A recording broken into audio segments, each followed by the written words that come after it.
Here to the training center and New Life, people becoming the church. It is what a wonderful day it's going to be today. I wanted to mention some things that are coming up this week before we jump into our message today.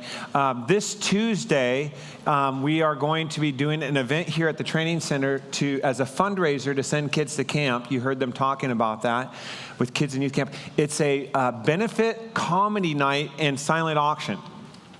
So if you want to get some great deals on stuff and laugh and send kids to camp, that is on Tuesday. I don't know if you know the name Andy Stanley. He's a preacher from Atlanta. His son is a comedian, and we're flying him out here to be here on that night. So that is Tuesday night. The benefit is $20. All of the proceeds will send kids and youth to their camps. And so that's this Tuesday. You may want to bring some people. And then in 2 weeks is Father's Day. And we decided for Father's Day, we're going to launch a new series. We thought, what series would every dad want us to launch on Father's Day? And so we are launching a new series on Father's Day called Drama Free Zone. 5 rules from the Bible. Dads are pumped. So dads, get all your families here. Get the word out. We're here to partner with you to help take the drama out. And so 5 rules from the Bible on how to keep your relationships drama-free. So we'll launch that on Father's Day. And of course, next week will be our last in the series, Hope Rising. Have you been enjoying this series, Hope Rising? I hope so. No, hold it, please. So next week, though, we'll be doing a message from Jeremiah 29:11, where God says, I know the plans I have for you, says the Lord. Plans not to harm you, but to give you a hope and a future. And so we'll also be honoring graduates next weekend. And so that's next weekend is Hope Rising, teaching from that passage. And so the theme of this series has been Isaiah chapter 40, verse 31. Do you know it? But those who hope in the Lord will renew their strength. They will soar on wings as eagles. They will run and not be weary. They will walk and not be faint. And so at some point in your life, you're going to need some hope, or someone you know and love is going to need some hope, and you know where to get it from. Hope comes from the Lord. Well, today's message is on grief. We're talking on hope and grief. And I just asked the question, how many of you have lost a loved one before at some time in your life? A loved one, a family member, okay? How many of you know somebody who's right now walking through grief? Okay? So today is designed to equip you on how to walk with people going through grief, as well as how to deal with your own. And I think you're going to find that this gathering is going to be very enriching. I knew at some point that this day would come where I'd have an opportunity to interview a friend of mine because of the loss that he and his family have endured and had to walk through. And I've learned so much just watching them walk with Jesus. We were in a small group together. It was on an Easter that I got a phone call that they had lost their daughter. And today we're going to have a moment together where I interview Greg Meadows, and he gets a chance to tell his story. And so here's a video of Greg kind of starting to share kind of what it is that they've gone through.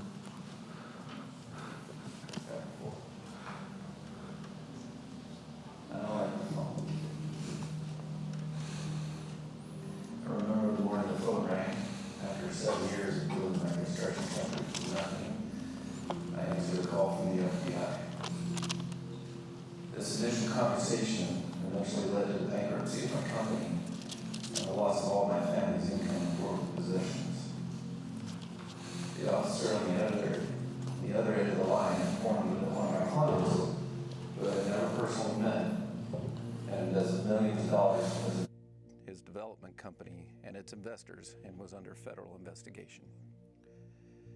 At that time, he owed me almost $4 million. During the course of the conversation, I realized my life as I knew it was about to take a hard turn. I would never be paid. All the long days, all the long nights, all the time and sweat dedicated to the success of my dream would be destroyed. For the next 3 years, I tried to hold on, but it was not to be. It is hard to bury your dreams. I remember the morning the phone rang, the morning my father called. He had to tell me my mother had been killed in a car accident. He had also been injured in the accident, but even though he was in pain, he had to call my brothers and me and deliver the devastating news. 3 separate calls to his sons, and then a call to my grandmother, my mom's mom.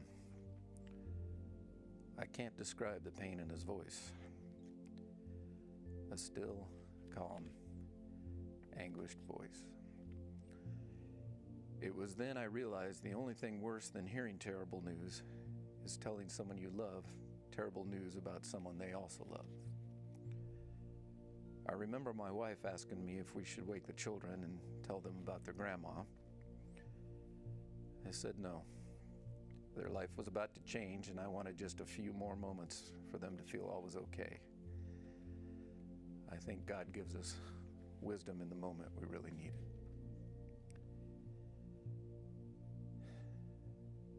I remember the morning the phone rang. We received a call from my oldest daughter's work asking if we knew where she was. My wife answered the next call. The gentleman on the other end asked to speak to her husband. I'm thankful for that. She handed me the phone. The call was from the King County Coroner's Office, informing me my daughter had been killed in a collision by a wrong-way drunk driver. My wife looked at me, and all I could do at first was to tell her to get dressed. It was going to be a hard day. It's a day that won't end. Again, I think God gives us grace in the moment. I then had to tell my wife our daughter had been suddenly and terribly killed. That morning, my oldest son woke up first, and I told him to wake his brothers and sisters. All he told them was they needed to get up, and he thought there might be something wrong with Heather. I then had to tell them she was dead. Delivering terrible news to your children is terrible. I remember the morning the phone rang. A call from an Orlando, Florida detective. He asked me a few questions about my family and then told me my oldest son had overdosed and was deceased. He had my son's phone, and I was listed as Pops. After years of struggle with addiction and a year of being clean, he had relapsed and unknowingly used fentanyl. The detective determined it an accident. It was a short conversation. I then had to tell my wife our oldest son was dead. It was incredibly difficult as I had to make separate phone calls to each of his brothers and sisters to tell them their brother was dead. A father's heart can only take so much. I am fully warned. I don't like the phone.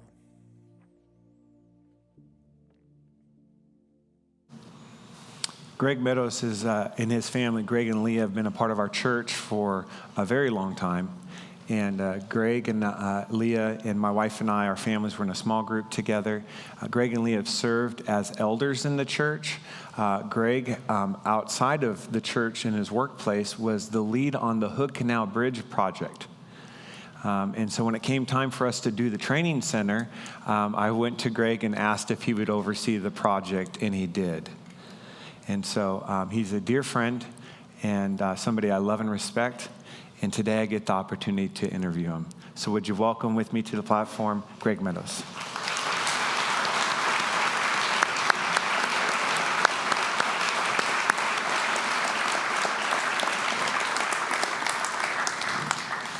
Greg, you've written a book. It's called A Walk with Job, Walking with Those in the Valley of the Shadow. And I believe that's you there, right, in the picture on the cover. And two of your boys walking with you on a path. We bought you brought a bunch of these books here. I think we had 100 books at 9 o'clock. We're almost sold out. So I think there's maybe another 10 or 15. So afterwards, if you want to get a physical copy of this, you can grab it out in the lobby today. It's also, I know, on Amazon as well. And I bought a bunch of them because anybody who didn't have the finances with them today but would like the book, I just want to give it to you, okay? Because I wanted people to have it. And you call it a walk. And it's a hard walk. And I thought the first question I wanted to ask you is, how do you walk a hard road? Aren't there times that you didn't even want to get up in the morning? How do you keep going? Yeah, I do get asked that. How do you get up in the morning? And I will say over time, my answer has gotten shorter, and that is that though I walk through the valley of the shadow of death, you are with me. And that's it. You call it a walk with Job. And the story of Job is one where there's a man and his wife that endure tremendous loss, not just financial, but also 10 of their children. And you ever, there's times in your life where certain books of the Bible become really important to you? Aren't you glad the book of Job is in the Bible? I know you were drawn to the book of Job during this time, and maybe you can talk about why you were so drawn to this biblical account. Yeah, when my children died, Job was one of the few books, and the only books that I could go to, and it draws you in. And what Job really became to me was a story of grace. And I think that's so important to us, is to understand grace. And I've always really appreciated the way Job starts out, because it's just like, in the land of Uz, there lived a man whose name was Job. And to me, that strikes me as, come on in, have a seat, rest your soul, and let me tell you the story of an extraordinary man. A good man, but just a man. And the book of Job, it just reminds me that others have walked this path before us. There have been others that have gone before us, and it's recorded there in the book of Job and other places. And you mentioned the book, it just started out as a thank you. I just started putting some thoughts together for so many people who have walked with us through so many difficult times in my life. And as I tried to write some of that, what happened is it just began to kind of progress into a story of grace. It just revealed the grace of God. And it goes to that question, how do you walk with somebody who's walking through the valley of the shadow of death, divorce, bankruptcy, pain and suffering?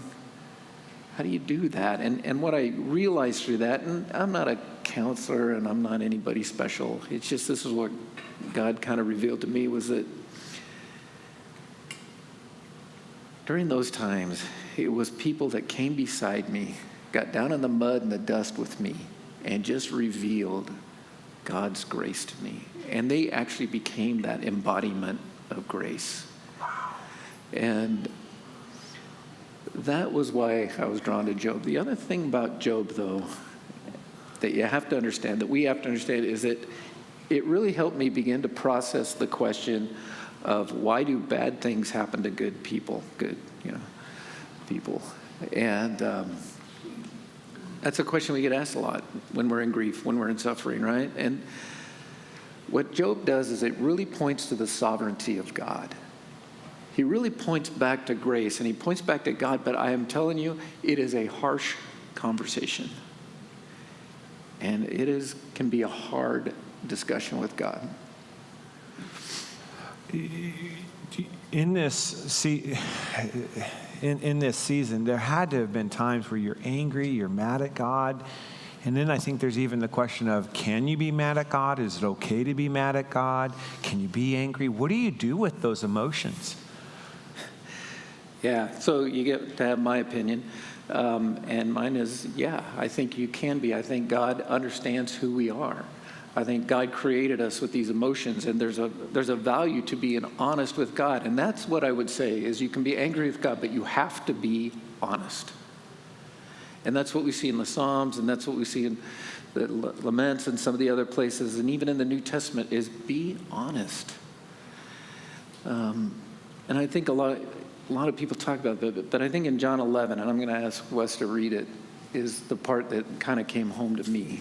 And so, John 11, starting with verse 21. And it says, Martha said to Jesus, Lord, if only you had been here, my brother would not have died. But even now I know that God will give you whatever you ask. Jesus told her, your brother will rise again.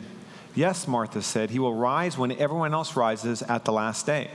And Jesus told her, I am the resurrection and the life. Anyone who believes in me will live even after dying. Everyone who lives in me and believes in me will never, ever die. Do you believe this, Martha? Verse 32. When Mary arrived and saw Jesus, she fell at his feet and said, Lord, if only you had been here, my brother would not have died. And I read that and I think, if only you had been there, my brother would not have died. And both of them ask that same question. And see, I see it differently. I think of it more of, if only you had been here, my brother would not have died. There's an honest anger and resignation. Where were you, Lord? My brother was sick. We sent for you. We've supported you. If only you had been here. Why weren't you here? And for me, that became, why not my children? If only you were here. Why were my kids not worth your time? Where were you, Lord, when my daughter was driving home? Where were you when my son sat by himself in a hotel room in Florida? If only you had been there, maybe they'd be here. And I think you go through the process of, why was I not worth your time? It's honest anger and an honest conversation with God. And I think the book of Job helps me answer that. He helps me process that answer. But you have to get through the harshness of the reply. The book of Job is 42 plus chapters long, and a lot of it is this long discourse. And then God shows up and answers Job, and he says in 38, then the Lord answered Job, and he says, who is this that darkens my counsel with words without knowledge? And I think sometimes we're like, oh, I shouldn't have been mad at God. But then he says, where were you when I laid the foundation of the earth? Who marked off its dimensions? Who stretched a measuring line across it? On what were its footings set? And I love this line. Or who laid its cornerstone while the morning stars sang together and all the angels shouted for joy? And it goes on for a couple chapters and talks about creation, talks about all that God had done and all that God had wrought. And I think that what it meant to me was that God was using the vastness of creation, just this immensity that we take for granted, this vastness of creation, to say, I'm going to give you a glimpse by using the vastness of creation to help you understand the vastness of eternity, which is where we all are, in that vastness of eternity, so you can get just a glimpse of the vastness of eternal grace and what eternal grace looks like. And that helped me resolve, you were there. You have a plan, and you are God. It's Job's realization of God's grace. It's my realization of God's grace because he gave me just a glimpse of what eternal grace looks like. When Job says, Because Job then says in 42:3, you asked, who is this that obscures my counsel without knowledge? Surely I spoke of things I did not understand, things too wonderful for me to know. And that brings that home. Things too wonderful for me to know. The grace of God truly is part of us. You gave me, I think, a manuscript of this book to look at, and I was reading through it, and I just got caught into the story that you were telling, and there was one part that just drew me in, and it's at the top of your second chapter. And it says, a drive across the desert is a long place for a small boy, but that's how you get to Grandma's house. Yeah. Yeah, what that's kind of about is through all this, God draws us through things. And I think on the back of the book I even say, sitting in the back seat of a station wagon, looking out the window for a long while on the way to Grandma's house, taught me one of the most important lessons of my life. It taught me how to be still. You see, my grandparents, we grew up in Southern California. My grandparents lived out in New Mexico and Missouri. And so, this was before the time of iPhones and iPods and cassette tape players. I think they had 8-track, but we didn't have one. And, so they'd pack us up and we'd drive for a couple of days to get to Grandma's house. And, you're always excited to get to Grandma's house because you get cookies, And, but during that trip, just long stretches, just a young boy, where we looked out the window, watched the scenery go by, learned to be still, learned to be quiet.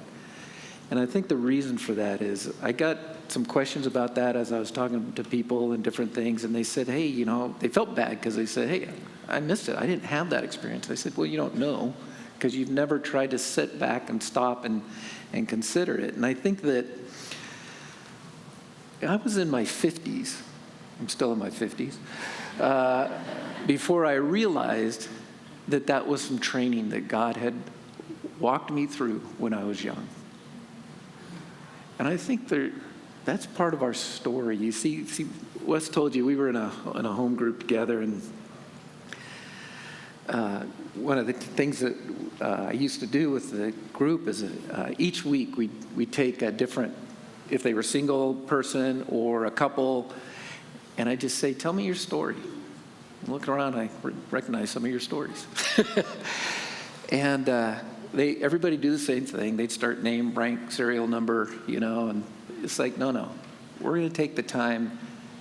Where were you born? Where did you grow up? Where did you meet Jesus? Where did you meet your husband or your wife? What was it like going through that divorce? What was it like? Tell me about that. Tell me about the part. Where were you still? Did you have a long drive? And my point to all that is, so many times we focus on those big things, those big events, and this was a big deal, and we miss that whisper of God where he just drew us on this long drive across the desert and taught us to be still and know that I am God. 1 Corinthians 13, it's the chapter of love. And in there, it ends with this scripture. And now these three remain, faith, hope, and love. But the greatest of these is love. And I know you've kind of struggled with that verse. And what have you learned through that? Yeah, that's, I when I read the Bible, a lot of times I ask, why does it say it like that? And why is it written that way? And I used to struggle with that quite a bit. It's like faith, hope, and love, but the greatest of these is love. Well, faith is important.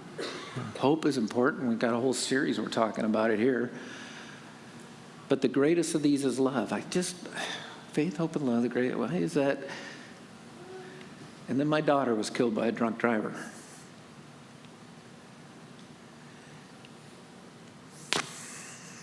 And my faith was shattered. My hope was gone. It was destroyed.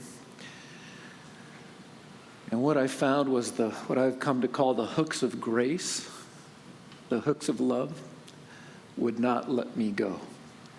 Because I'll tell you, when you're in pain, you want to run. Whether it's emotional pain or physical pain, it hurts. It's hard.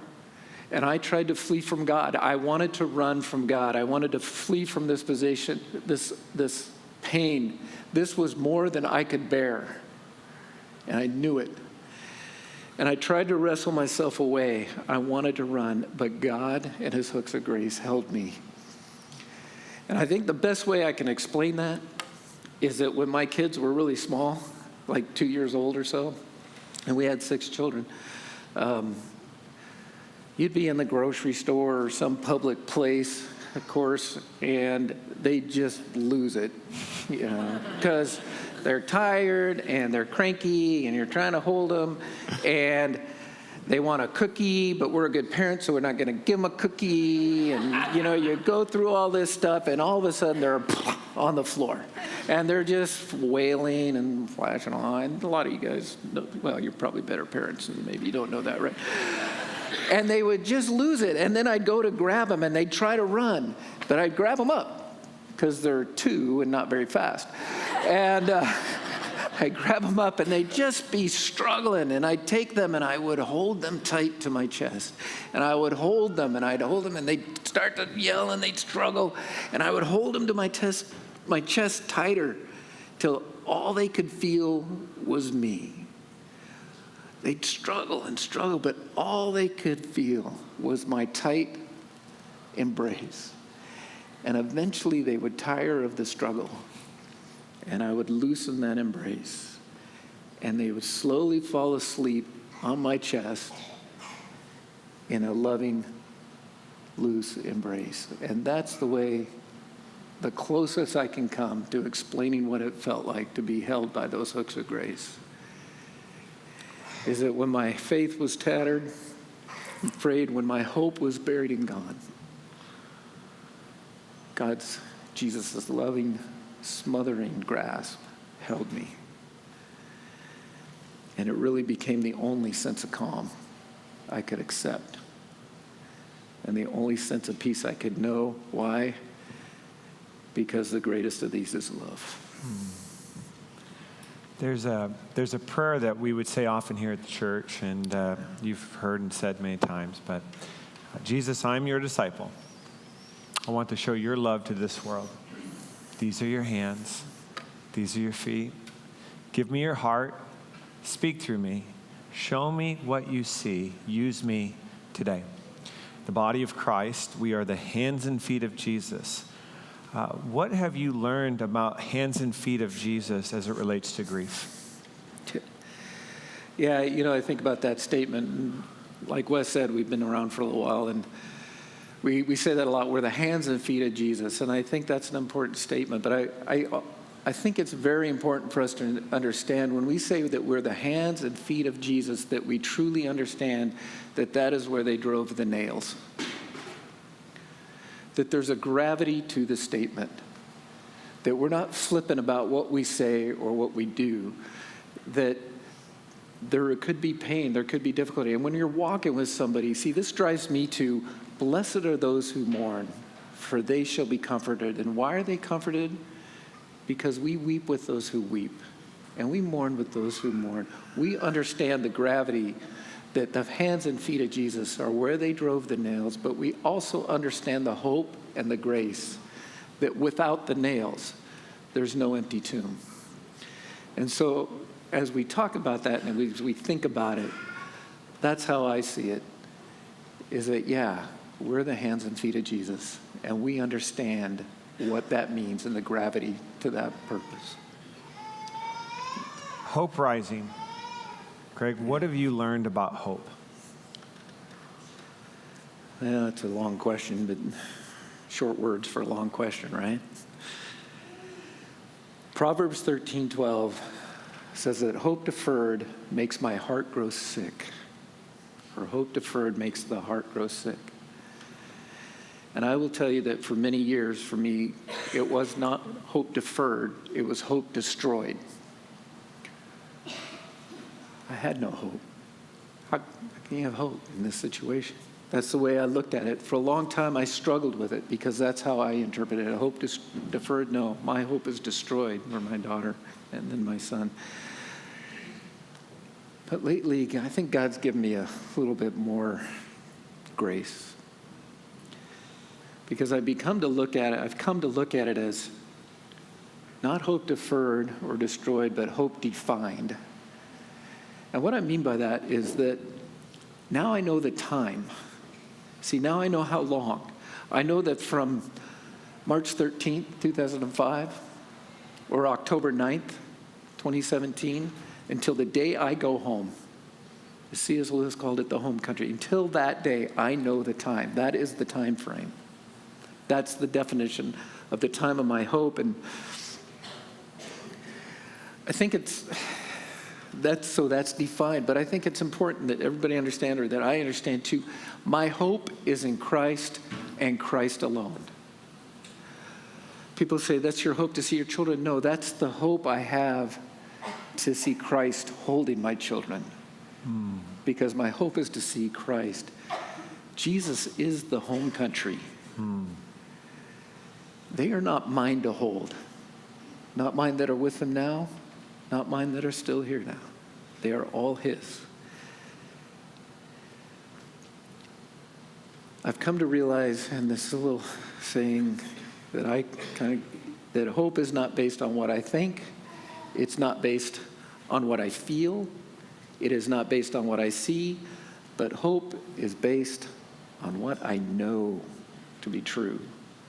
My hope is based, even more importantly, on who knows me. I look at hope now as simply unseen truth, because hope is based on grace. Hope is based on who knows me. I had people earlier raise their hand if they have lost a loved one or a family member. Most of the room asked how many of you are walking through somebody in grief, and many people are walking with somebody right now. Greg, if you had a moment individually to sit down with each person that's walking with somebody going through grief or dealing with their own, what would you say to them? You know, Ecclesiastes 3:1 says this. It says, there is a time for everything and a season for every activity under heaven. And we've all kind of heard the saying that time heals all wounds. But I don't think so. Not all wounds. The years don't necessarily lighten the load, I will tell you that. They just give you time to figure out how to carry it, how to distribute the weight. I have hard days that come along unannounced, hard moments that I have learned to separate myself from others so that I can have that moment. I don't think a continual sense of mourning will ever leave me this side of heaven. But I will tell you this, I don't think it should. But I'll also tell you that a continual sense of grace comes with it.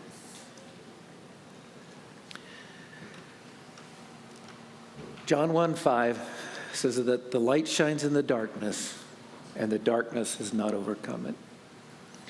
So I want to leave you today a little bit with a story I actually told about 4 or 5 years ago at a Good Friday service. You may remember it, may not, but and it's about when I was a kid. I was actually a freshman in high school. And our youth group used to go on backpacking trips into the Sierra Mountains. And this was the first year I got to go. I was about 13 years old. And I was pumped, you know. And so my older brother and I and about 30 of us, you know, we distribute the weight. You get up there. What we would do is we would backpack in, base camp for about a week by a lake or a river or something, and then you'd have a week to go read or reflection. You could go fishing, you could go hiking, you could do different things, but you'd always return at the end of the evening to the base camp. So about the middle of the week, there was about a dozen of us that decided, hey, let's see what's over the next ridge, and we packed up and off we went. And as we were, it was a beautiful day. I still remember, you know, consider the lilies, how they grow, and the skyline and the beauty of it all. And this, you know, it's like, wow. So as the day grew on and the weekend, or the afternoon grew later. It was actually pretty late in the afternoon. We decided, boy, we should probably get back, And so some of the group dawdled, but 3 of us took off, my older brother and this other guy and I, and started heading back. And as we were heading back, night began to fall. And as we kept moving along, we came across kind of a fork in the trail, and one went up around the ridge, and that looked like a long way, and one went right along the lake, this lake trail. So as we were going along this lake trail, it got darker and darker, and we noticed that this massive steep slope went up on our left. The lake was on the right, and the path was kind of starting to close in, but we kept going because it was getting dark, and then finally, darkness overcame us. It was night. And we continued to walk along. We could see in front of us a little bit, but night had come, and we had no light. And as we came across the path and kept going as fast as we could, thinking we could get to camp soon, we came to a sudden stop. Out of this deep, steep path on our left jutted this massive rock right in front of us, crossing the trail and out into the lake. And there we stood. So we talked about going back a little bit, and we didn't really know the way. So my brother and I, we decided, well, we'll go out into the water and try to get around this massive, boulder or this rock. Couldn't climb over it. But as we got out a little ways, we were up to about our waist. My brother put his foot out, and it just dropped off into the abyss. And so we knew we couldn't do that. So we came back in, and we're looking at each other. We couldn't go left. The slope was too steep. We couldn't go forward. This rock was too massive. We couldn't go right. The lake was too deep. And we couldn't go back. We didn't know the way. So there we stood in the darkness, alone, scared, and now wet. We began to yell for help, hoping somebody'd hear us. But I can tell you that as our time in the darkness grew longer, my fear grew greater. I was just a young boy, far away from home, standing in the dark with my hope fading away. Darkness brings despair, and darkness brings fear.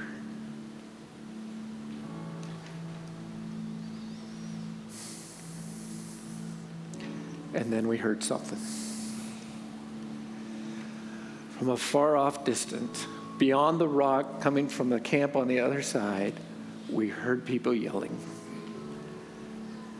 And as they got closest, they were calling for us. They were yelling our names.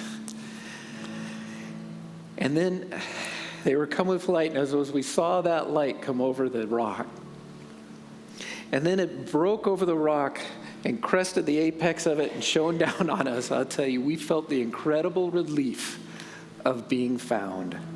Someone showed up. But I'll also tell you that as that light overcame the night, there was something there that we had never seen. It revealed something that was hidden to us in the darkness of our night. Somebody had cut steps right where that slope and that rock protruded out. They were kind of hidden. They were maybe 5-6 inches wide. The light revealed that to us, and the path was always there, but the darkness of our night hid it from us.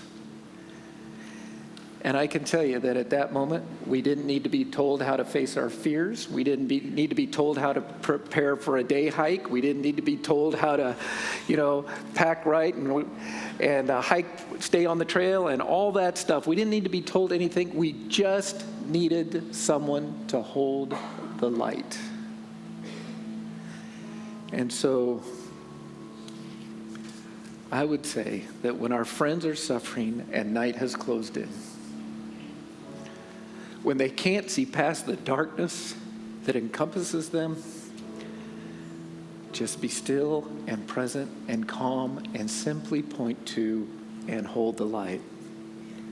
Always remember that our primary responsibility is to honestly and appropriately represent the character and grace of God. It's not about us. It's about grace. And I'll leave you with something that I did write in there, which was Psalm 46:10 says, "Be still and know that I am God." And this is how it felt, is when in the midst of this anguish of the heart and my grief and pain is all I can see, I need your stillness. I need your calm, quiet presence. When all around me is crumbling and the long desert of confusion seems to be my lot in life, I need your steadfast calm. I need you to be the bringer of peace. I need you to just sit with me and be present, because I can tell you this, I want you here. I need you here. You are the whisper of God to me. So please don't talk at me. Just be fully present. Please be still. And that's what I would say. Well, Greg took a tremendous amount of courage and grace to come here today and to share this message with us of hope in grief. And I would like to say thank you for being here and doing that.